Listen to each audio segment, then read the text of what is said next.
Bharatiya Janata party का कमाल है और इनकी गोदी मीडिया के साथ साथ कितने लोगों के साथ कैसा कारोबार है उसका एक उदाहरण हमने कल देखा। पहले आपको पता है कि इलेक्टोरल बॉन्ड्स पर एसबीआई ने समय मांगा मगर सुप्रीम कोर्ट ने उनकी बात को नहीं माना और कहा कि वे पूरी इंफॉर्मेशन 12 मार्च 2024 तक जमा कर दे एसबीआई के पास।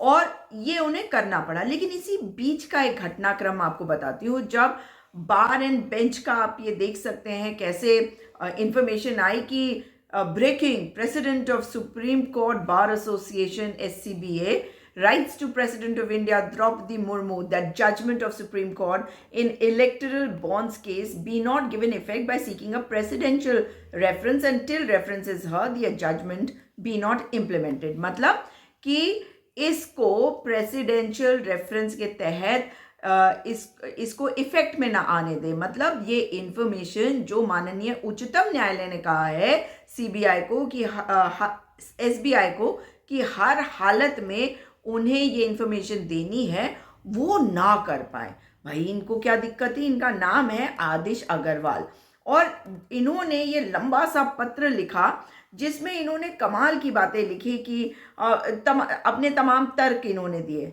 और चारों तरफ बस इनकी चर्चा शुरू हो गई। और चर्चा में जब इनकी बात हुई तो आपको बता दूं कि इनके बारे में थोड़ा बहुत जानकारी है मुझे, क्योंकि ये जो है इनसे मेरा भी संपर्क हुआ, अभी नहीं बहुत पहले। तो इन्होंने जब मैंने ढूंढा तो मुझे ये तो पता है कि ये किस तरह के और भी काम बहुत सारी चीज़ें करते हैं, सोशली बहुत एक्टिव हैं। और इन्होंने एक कॉफ़ी टेबल बुक बनाई है। मतलब ये जो किताब है इसके बारे में आपको बताना ज़रूरी है। ये है नरेंद्र मोदी, अ कैरिज्मेटिक एंड विजनरी स्टेट्समैन, जो इन्होंने ब्रिटिश ऑथर सैरा जे एम के साथ मिलके लिखी है। अब इतना बवाल हुआ कि ये कह रहे हैं कि जो माननीय उच्चतम न्यायालय ने आदेश दिया है उसको इफेक्ट मत होने दो। तो भाई अगर सुप्रीम कोर्ट बार एसोसिएशन का अध्यक्ष सुप्रीम कोर्ट बार एसोसिएशन के लेटर हेड पे कोई बात लिखेगा तो निश्चित तौर पर आपके और मेरे मन में सवाल उठेगा ही। और ये जब मैंने देखा तो इसमें ऑल इंडिया बार एसोसिएशन है और इसमें जिस तरीके से इन्होंने पूरी बातें लिखी हुई थी, जो बातें इन्होंने कही थी, उससे जो कंफ्यूजन क्रिएट हो रहा था, उसके बाद बवाल तो मचा। हर टीवी चैनल पे आदिश अग्रवाल का चेहरा दिखने लगा। लेकिन आज आते आते क्या हुआ, रोहित पांडे जो सेक्रेटरी हैं सुप्रीम कोर्ट बार एसोसिएशन के, उन्होंने सुप्रीम कोर्ट बार एसोसिएशन के लेटर हेड में एक पत्र लिखा। और ये क्या है? ये पत्र नहीं है बल्कि ये रेजोल्यूशन है जो बार एसोसिएशन ने पास किया और 12 मार्च को ये किया गया। यानी कि ये इनका पूरा का पूरा पत्र आया पब्लिक डोमेन में आदिश अग्रवाल का और उसके बाद ये रेजोल्यूशन पास किया गया और इसको साइन किया है सेक्रेटरी रोहित पांडे ने। और इसमें कहा गया है, इसमें आदिश अग्रवाल का नाम भी है, आप ऊपर देखेंगे तो आदिश अग्रवाल का नाम है।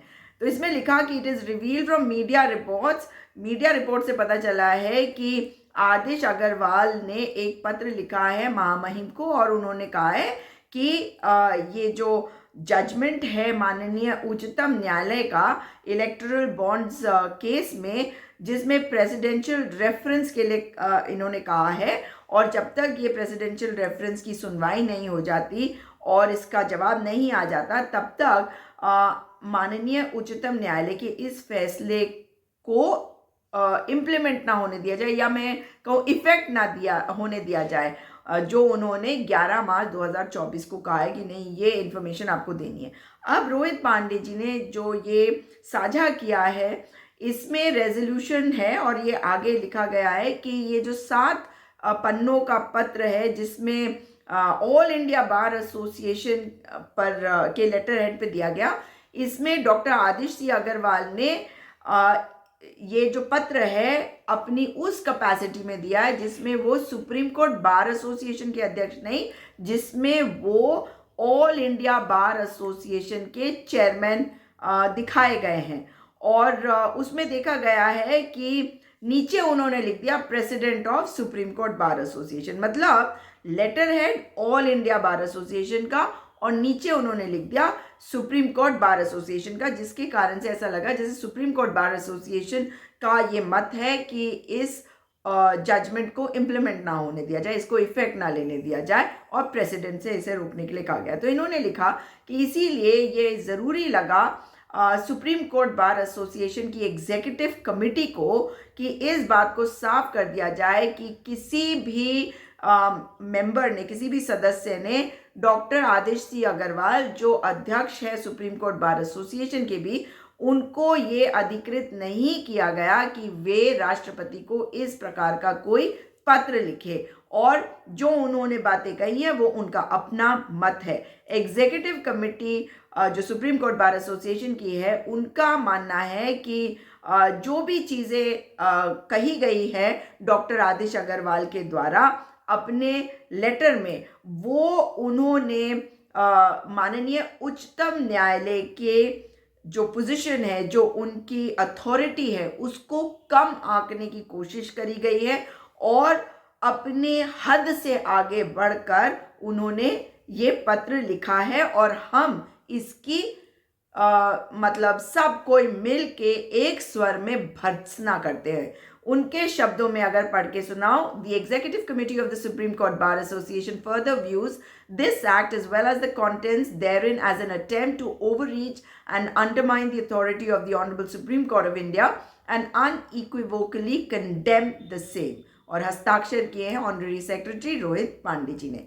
तो इसका मतलब है कि डॉक्टर आदिश सी अग्रवाल थोड़ी सी पॉपुलैरिटी के लिए कर रहे थे, मगर वो मोदी जी को बहुत कैरिस्मेटिक लीडर भी मानते हैं, उनके बारे में किताब भी लिख चुके हैं, तो कैसे चाहेंगे कि भारतीय जनता पार्टी की पोल पट्टी खुल जाए। मगर इसमें उन्होंने नुकसान ज़्यादा किया है पोल पट्टी खोल के, या उन्होंने चाटुकारिता ज़्यादा की है, इसको आप तय कर लीजिएगा। मेरा काम है आपको सच्चाई बताना। सच्चाई ये है कि सुप्रीम कोर्ट बार एसोसिएशन आदिश सी अग्रवाल जी की बातों से सहमत नहीं है और उनकी बातों की भर्त्सना करता है, और जो इलेक्टोरल बॉन्ड स्कीम के लिए माननीय उच्चतम न्यायालय ने आदेश दिया है उसका समर्थन करता है, जैसे हर भारतीय को करना भी चाहिए। अपने लोकतंत्र को, अपने संविधान को याद करते हुए अपने लोकतंत्र को बचाने की मुहिम में साथ आइए।